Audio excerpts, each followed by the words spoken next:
Baik, kita coba lanjutkan penyampaian materi teori untuk mata kuliah Sistem Informasi Geografis. Kali ini kita sudah masuk ke bagian struktur data vektor dan raster ya. Nah, kenapa ini menjadi penting? Karena ini sebenarnya adalah bagian utama atau bagian yang paling mendasar dari Sistem Informasi Geografis. Nah, jadi nanti akan terlihat di sini bagaimana kita menyimpan data dalam format vektor maupun dalam format raster, yaitu dua format yang paling umum digunakan untuk menyimpan data dalam sistem informasi geografis. Sebenarnya di luar itu masih ada ya, cuman tidak terlalu umum untuk kita gunakan untuk menyimpan data. Baik, kita lanjutkan saja. Yang pertama kita perlu kembali kepada fenomena geografis ya. Jadi karena dalam GIS ini kita selalu berurusan dengan objek-objek yang berreferensi geografis begitu.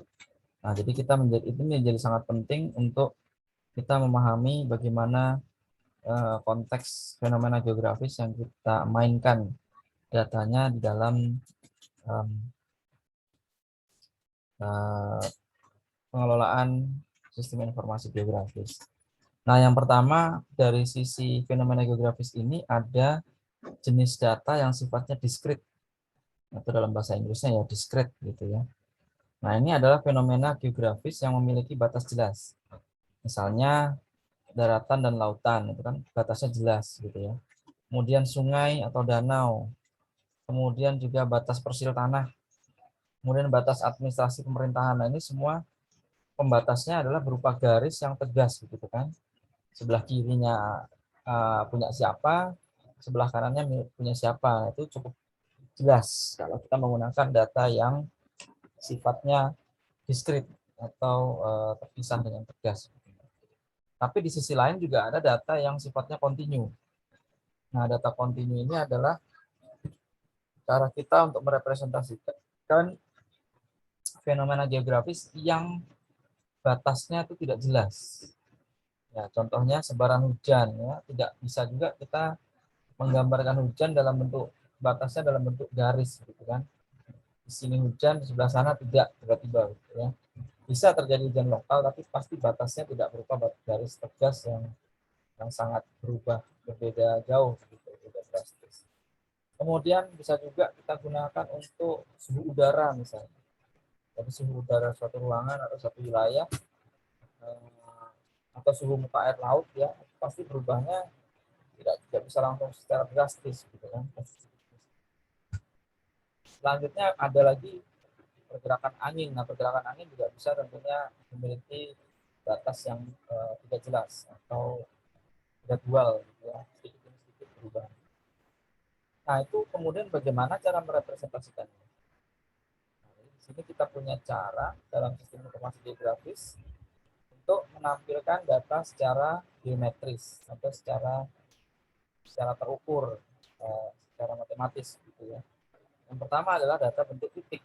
Nah, titik ini memperlihatkan satu lokasi saja dari atau di dalam sebuah ruang. Jadi contohnya titik kontrol geodesi itu kan cuma ada satu. Titik. Kemudian titik yang lain tentunya identitasnya sudah berbeda lagi. Titik tinggi misalkan atau indikasi lokasi sebuah kota misalnya. Nah, itu ditampilkannya dalam bentuk titik.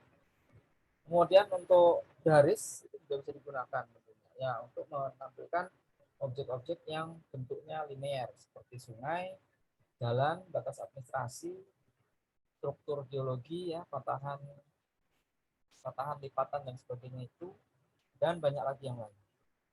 Nah, kemudian selanjutnya ada bentuk luasan bidang atau poligon gitu ya.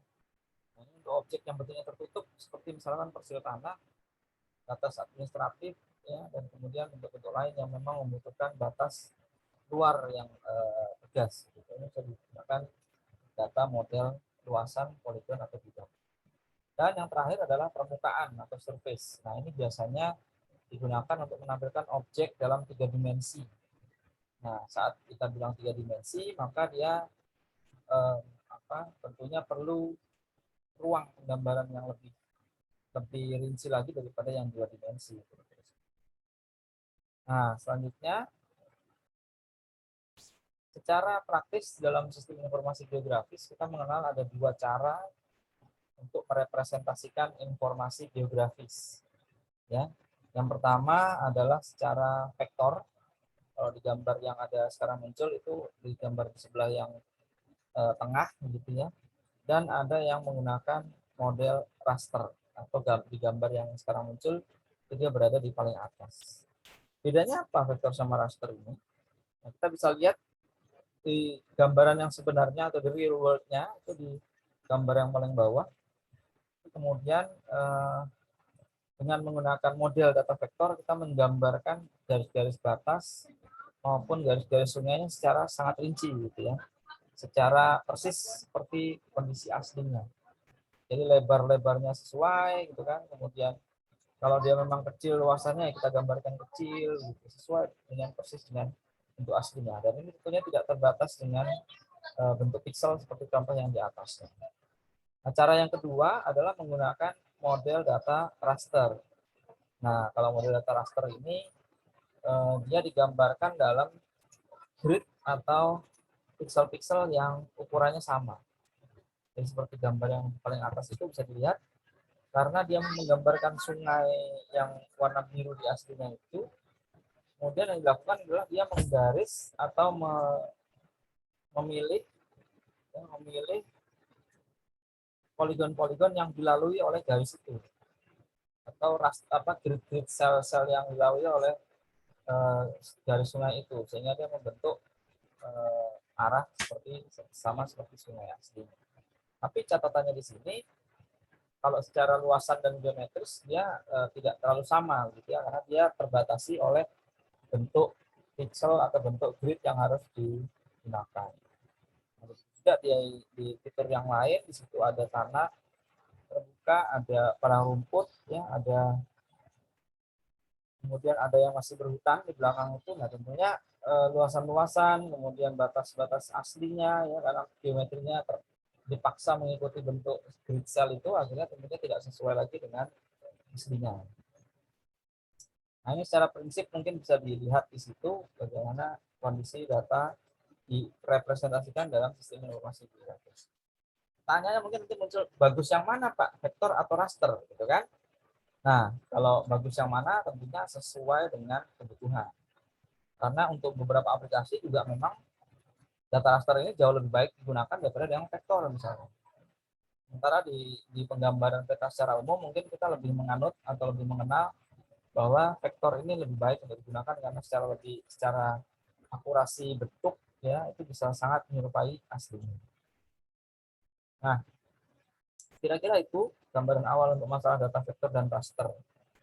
Nah, kita melihat sekarang sedikit lebih ke definisinya.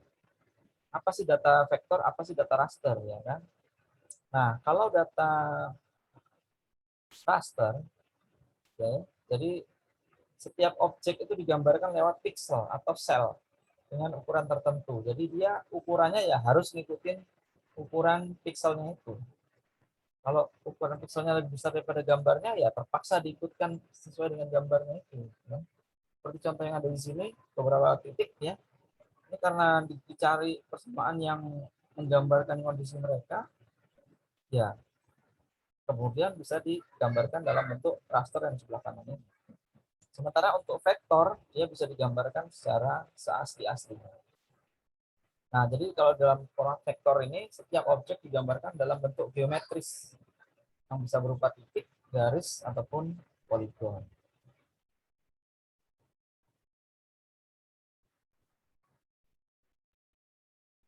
Nah, sekarang masalah selanjutnya, yaitu masalah menempatkan atau menghitung koordinat lokasi dari masing-masing objek. Nah, kalau di dalam vektor, itu hubungan spasial atau jarak atau lokasi dari satu objek, gitu ya, itu dinyatakan selalu dengan pasangan koordinat X dan Y. Sementara kalau dalam data raster itu dinyatakan dengan grid cell yang diwujudkan dalam bentuk baris keberapa dan kolom keberapa. Contohnya bisa dilihat di bawah, ya. Di bawah ini sebelah kiri ada contoh satu data raster dan satu data vektor di sebelah kiri. Dan di data vektor kita bisa melihat titik yang ada di kiri bawah itu diwujudkan koordinatnya dengan menuliskan pasangan koordinat X dan Y-nya. Ya, di situ adalah 2,2. Artinya koordinat X-nya 2, koordinat Y-nya adalah 2 juga. Dan selanjutnya kalau ada garis, tentunya dibelokkan setiap garis itu bisa dimasukkan atau diidentifikasi koordinatnya berapa. Nah, itulah yang kemudian muncul sebagai koordinat titik dari masing-masing simpul di garis itu yang kemudian bisa digambarkan dan dihitung dan disimpan di dalam sistem informasi geografis. Begitu juga halnya dengan poligon. Poligon juga sama. Bagaimanapun kita membuat poligon, tentu ada titik-titik pengantarnya, ya, titik-titik antaranya. Titik-titik itulah yang kemudian koordinatnya disimpan dalam bentuk pasangan koordinat X dan Y. Nah, sementara di dalam data raster, bisa dilihat di gambar yang sebelah kanan, semua komunikasi ataupun pernyataan dari koordinat dan lokasi sebuah objek itu dinyatakannya lewat dia berada pada baris berapa dan kolom berapa. Ya, seperti gambar yang di kanan itu disampaikan di kanan itu, titik awalnya juga berbeda dengan yang vektor. Kalau yang vektor titik awalnya berada di kiri bawah, ya. Sementara kalau raster itu titik awal di mana dia menghitung jumlah dan nomor barisnya itu ada di kiri atas. Sehingga makin besar posisi barisnya, dia berarti akan semakin menuju ke bawah, bukan ke atas. Kalau di vektor mungkin sama. Nah, selanjutnya bisa dilihat di gambar yang raster sebelah kanan, itu kalau ada satu titik, maka dia dinyatakan tetap dengan kombinasi baris dan kolom keberapa. Sel nomor berapa dan nomor berapa. Itu bisa dilihat di gambar yang sebelah kanan. Jadi titik yang pertama misalkan, dia berada pada baris ketiga, kolom kedua. Jadi ditulislah koordinatnya 2,3 untuk menyatakan dia baris kedua dan kolom ketiga. Dan selanjutnya juga dengan titik-titik garis dan bidang. Jadi semuanya didasarkannya pada jumlah baris keberapa dan jumlah kolom keberapa.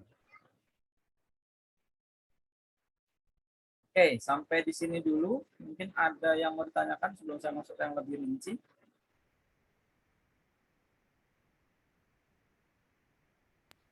Saya tidak ada, Pak. Lanjut saya. Baik, kalau belum ada, saya lanjutkan. Saya mau konfirmasi kembali. Suara saya apakah masih jelas karena hujan di luar lumayan deras ini? Masih, Pak. Masih jelas. Ya, jelas, Pak, lumayan. Oke, baik. Terima kasih. Ya, jadi kira-kira seperti itu ya. Hubungan spasial untuk data di dalam format vektor dan di dalam format raster. Keduanya berbeda. Nah, untuk menambah pendalaman kita terhadap materi tentang struktur data vektor dan raster, sekarang saya coba masuk ke slide selanjutnya yang menjelaskan bagaimana konstruksi sebuah data vektor. Nah, ini kelihatannya mungkin rumit, tapi sebenarnya sangat sederhana. Nah, apa yang menjadi penting adalah bahwa konstruksi data ini semuanya ada, gitu. Semuanya tersimpan dengan rapi di dalam komputer. Meskipun tidak selalu bisa kita lihat, gitu ya, tidak selalu bisa kita lihat secara langsung dari apa yang bisa kita lihat di komputer. Tapi semua data ini sebenarnya ada. Garis bawahnya adalah itu. Baik, sekarang kita lihat satu persatu, mulai dari simpul-simpul yang berwarna merah. Jadi ada simpul-simpul berupa titik berwarna merah. Itu kalau di bawahnya ada keterangannya, simpul-simpul itu diberi nama sebagai node, NODE dalam bahasa Inggris, atau kalau dalam bahasa Indonesia bisa kita sebut saja simpul gitu ya. Nah, bayangkan kita membangun data spasial, membangun data GIS. Itu yang kita lakukan adalah menggambarkan ulang kondisi lapangan atau kondisi peta sebelumnya dalam bidang datar yang kita kerjakan. Dalam hal ini bisa berupa layar komputer gitu ya. Nah, kita memulainya dari simpul A. Jadi dari simpul A kita mau membuat garis dari simpul A itu menuju ke simpul B. Nah, karena arahnya sudah jelas dari A ke B, maka kita bisa mulai dari titik A itu, memulai digitasi, kemudian pelan-pelan kita mendigitasi untuk menaruh lokasi titik-titiknya itu sesuai dengan titik antara yang ada di antara dua simpul itu. Nah, jadi antara A dengan B itu ada 9 titik antara ya. Titik 01 sampai titik 09. Nah, disitulah kita belok gitu ya. Pada saat kita melakukan digitasi, disitulah kita berbelok. Saat kita menuju ke titik 1, kita belok ke titik 2. Dari titik 2 belok ke titik 3 dan seterusnya sampai menutup di simpul yang B. Tapi baru menutup simpul ya, belum menutup poligon. Kemudian kita lanjutkan ke segmen garis yang kedua, tadi segmen garis yang pertama. Ke segmen garis yang kedua kita mulai dari B ke D. Ya, jadi dari B ke D dengan satu saja titik antara yaitu titik 10. Selanjutnya dari D kita garis lagi, tarik lagi garis menuju titik A. Nah, dari situ kita melewati 4 titik antara yaitu 17, 18, 19, dan 20. Nah, di situ kita sudah mulai menutup poligon yang kita buat dengan melekatkan titik akhir dengan simpul yang A di situ. Sehingga nanti poligonnya akan menutup. Nah, jadi kira-kira seperti itu. Jadi saat kita membuat segmen garis, tentu ada titik awal dan titik akhir yang di sini kita sebut dia sebagai node atau simpul. Kemudian ada titik antara yang di sini kita sebut sebagai vertex, ya, titik-titik antara dua simpul itu. Dan tentunya ada garisnya sendiri. Nah, garisnya di sini disebut sebagai arc, ARC ya, segmen atau garis atau segmen garis atau arc. Jadi saat kita membangun data vektor, biasanya ini yang kita lakukan. Hampir selalu ini yang kita lakukan. Nah, sehingga begitu juga halnya untuk membentuk poligon. Di situ poligonnya digambarkan dengan kode F1, F2, dan F3. Jadi poligon F1 itu terbentuk dari ruas garis nomor 1, segmen garis nomor 1, segmen garis nomor 2, dan segmen garis nomor 5. Seperti yang ditampilkan dalam tabel yang di atas, yang sebelah kanan. Kemudian poligon yang kedua, dia terdiri dari garis segmen nomor 4, 5, dan 6. Itulah yang membentuk poligon nomor F2. Dan poligon F3 itu terbentuk dari garis segmen nomor 2, segmen 3, dan segmen 4. Sehingga dia membentuk satu poligon yang kita beri nama F03. Nah, sampai sini kira-kira harusnya sudah bisa dipahami ya, teman-teman, bahwa dalam membangun atau mengkonstruksi data vektor, kita membutuhkan aturan-aturan main yang selalu kita gunakan seperti contoh pada gambar ini. Nah, apa itu yang dimaksud di tabel yang di bawah sebelah kanan? Nah, yang di bawah kanan itu adalah tabel yang menunjukkan hubungan antar komponen di dalam sebuah segmen garis. Ya. Di situ makanya ada arc number 1 sampai 6. Ya. Di sini ada 6 segmen garis yang kita miliki di gambar yang sebelah kiri. Nah, segmen garis itu bisa diidentifikasi titik awal dan titik akhirnya. Kira-kira seperti itu. Jadi kalau tadi kita ingat, kita menarik garis untuk poligon yang F1, mulai dari A ke B, ya kan? Kemudian dilanjutkan B ke D, dan terakhir adalah D ke A. Maka urutan itu tidak akan berubah. Nah, dengan dia urutannya jelas, maka bisa disimpan datanya dalam bentuk informasi simpul mana yang menjadi titik awal dan simpul mana yang menjadi titik akhir. Sekaligus menjadi arah, informasi arah dari sebuah segmen garis. Cuman arahnya tidak ditampilkan dalam tabel saja. Nah, tentunya nanti bagian-bagian vertex-nya yang melewati titik antara mana saja itu juga selalu tersimpan, bisa kita bongkar kalau kita perlu dan bisa kita analisis. Baik, sementara mungkin itu yang untuk masalah konstruksi data vektor. Silakan kalau ada yang mau ditanyakan dulu sebelum saya lanjut ke materi yang lain. Silakan.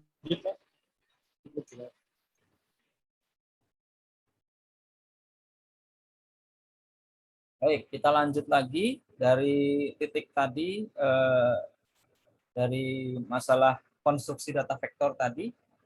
Sekarang mungkin kita bisa melihat dari penjelasan mengenai model data vektor dan data raster, itu bedanya sudah kita ketahui dan mungkin bisa dirumuskan, dirangkum seperti berikut ya.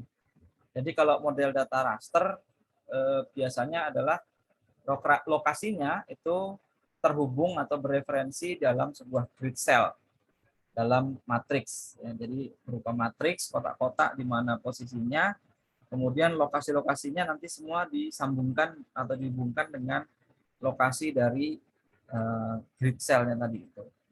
Nah, kemudian catatan yang kedua tentang model data raster adalah atributnya itu dipresentasikan sebagai nilai tunggal atau satu nilai saja untuk masing-masing sel. Jadi dia tidak bisa memuat data lebih dari satu, hanya bisa satu macam saja datanya. Nah, kemudian data raster bisa didapatkan dari citra penginderaan jauh, dari peta-peta yang kita scan, dan juga dari data elevasi dari berbagai sumber. Salah satunya adalah USGS. Nah, model data raster ini juga punya kelebihan, yaitu dia sangat baik untuk informasi yang kontinu atau yang perubahannya adalah secara gradual, tidak tiba-tiba dan gas gitu. Contohnya elevasi, temperatur, jenis tanah, dan penggunaan lahan.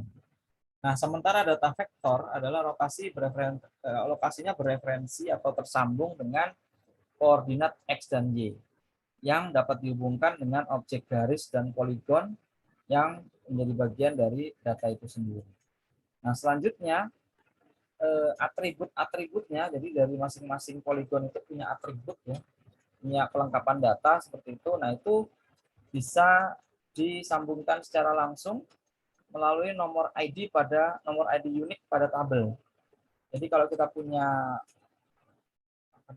informasi tambahan, itu bisa kita tambahkan sebanyak-banyaknya. Jadi hampir tidak ada batasan untuk jumlah kolom informasi tambahan di dalam data vektor. Nah, selain itu, ini mereka juga bisa mendapatkan data vektor. Kita juga bisa mendapatkan data vektor itu dari berbagai macam sumber dan berbagai macam format. Nah, selanjutnya data vektor juga baik untuk fitur-fitur dengan batas sebagai cirinya. Contoh, batas administrasi, kemudian batas ataupun struktur bangunan atau struktur fasilitas atau sarana transportasi. Kira-kira seperti itu untuk perbedaan dan keunggulan dari masing-masing jenis data. Nah, kalau tadi kita sudah mendalami masalah data vektor dan raster, sekarang saya mau coba sampaikan bagian yang biasanya dilupakan oleh teman-teman yang mengerjakan proyek sistem informasi geografis. Tadi kita sudah membicarakan data geografis atau data geospasial, ya. Data spasial yang beratribut lokasi, dan juga data atribut atau keterangan tambahan dari masing-masing fitur di dalam data spasial yang bisa memuat berbagai macam penjelasan. Nah, ternyata tidak cuma dua itu saja, teman-teman. Data spasial itu juga harus punya yang namanya metadata. Ya, metadata ini adalah penjelasan tentang data geospasial dan data atribut. Jadi data yang dua itu dijelaskan lagi oleh si metadata ini. Data ini tentang apa, mengambilnya dari mana, untuk penelitiannya siapa, gitu ya. Nah, itu disebutkan semua di dalam metadata. Ini akan kemudian membantu kita dalam proses selanjutnya.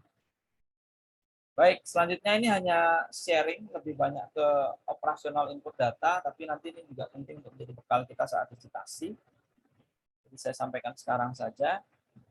Tadi di awal di bagian komponen GIS atau SIG sudah didiskusikan ya masalah teknik-teknik pemasukan data spasial.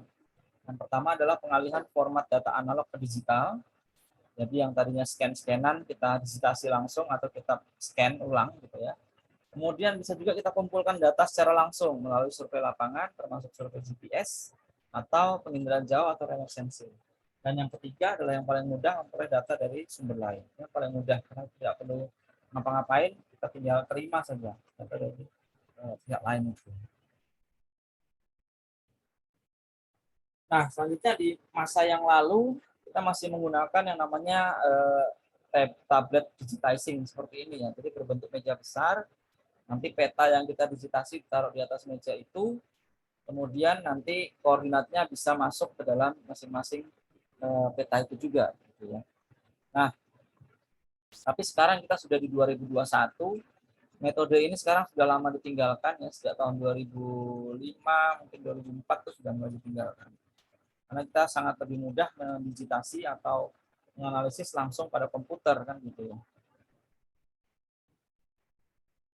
Nah, ini secara lebih rinci bagaimana cara digitizing tablet itu bekerja. Jadi ada rangkaian grid yang rapat dan terhubung dengan pergerakan mouse untuk mencatat koordinat lokal pada meja digitasi.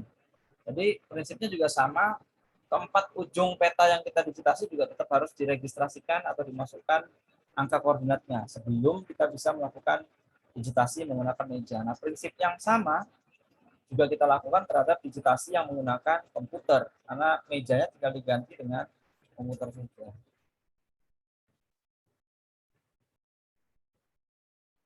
Ini contoh-contoh saja bagaimana bisa melakukan pemindaian, tadi sudah kita lakukan, sisanya tinggal melakukan digitasi ya. Nah, untuk masalah referensi koordinat ini juga penting untuk kita ingat bahwa pada digitasi manual yang dijelaskan tadi, langkah pertamanya adalah menghubungkan koordinat peta atau hard copy maupun kita hasil scan dengan koordinat meja digitasi. Atau kalau di komputer ya koordinat layar komputer kita. Gitu. Layar komputer menunjuk berapa itu koordinatnya udah betul atau belum. Nah, referensi juga bisa dilakukan dengan menentukan minimal 3 titik kontrol, maka sistem akan menentukan koefisien transformasi. Tapi ini juga bisa kita lakukan secara manual. Nah, terakhir kita bisa menghitung secara otomatis transformasi koordinatnya menggunakan metode umum. Salah satunya yang ditampilkan di sini adalah affine transformation. Nah, perlu diingat beberapa hal berikut. Jadi saat kita melakukan pengolahan dan analisis data menggunakan GIS itu dalam tanda petik kita bisa melakukan apapun gitu ya. Mau input skalanya 250.000, hasilnya kita klaim dalam 5.000 atau 50.000, itu semua kita yang kendalikan. Nah, justru karena itu maka kita perlu kehati-hatian, perlu tidak sembarangan untuk melakukan sesuatu gitu ya. Karena ada beberapa ketentuan yang tentunya harus kita ikuti. Jadi kalau kita membuat peta akhir, nah tentunya skalanya tidak boleh jauh lebih tinggi daripada skala awal dari peta yang menjadi input. Kemudian memperbesar, memperkecil itu hanya pada batas tertentu, dan masukan lagi adalah untuk memasukkan data per tema atau per fitur supaya lebih mudah gitu ya. Nah, ini beberapa contoh dalam digitasi. Untuk jumlah yang cukup di sebelah paling kanan, kadang-kadang kita merasa malas gitu kan ya. Malas banyak-banyak, saya bikin sedikit aja, nah ternyata kurang seperti yang ada contoh sebelah kiri. Tapi jangan juga kita terlalu rajin ya, seperti contoh yang sebelah tengah itu, kita mendigit semua padahal tidak serinci itu yang diperlukan. Nah, itu nanti berakibat pada efisiensi kerja tentunya. Terlalu banyak digit, ternyata dibutuhkan hanya sedikit gitu kan. Nah, selanjutnya untuk hasil scan itu sebenarnya bisa kita secara otomatis kita pindahkan ke dalam vektor, ke dalam peta garis gitu ya. Tapi perlu diingat bahwa kita masih akan menemukan error-error seperti ini.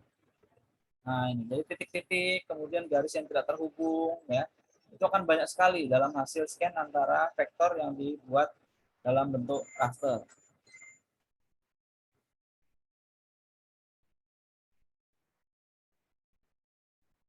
Nah, selanjutnya untuk vektorisasi, tadi sudah dijelaskan bahwa masih bisa kita lakukan konversi dari hasil scan menuju vektor ya, tapi masih perlu dibenahi.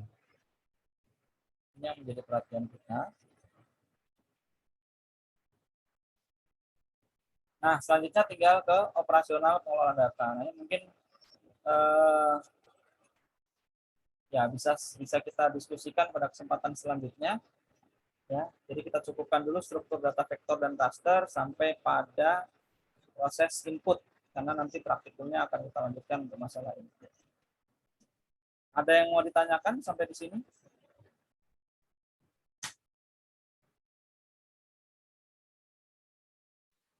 Belum, Pak. Baik, kalau belum ada mungkin bisa kita cukupkan dulu kuliah kita.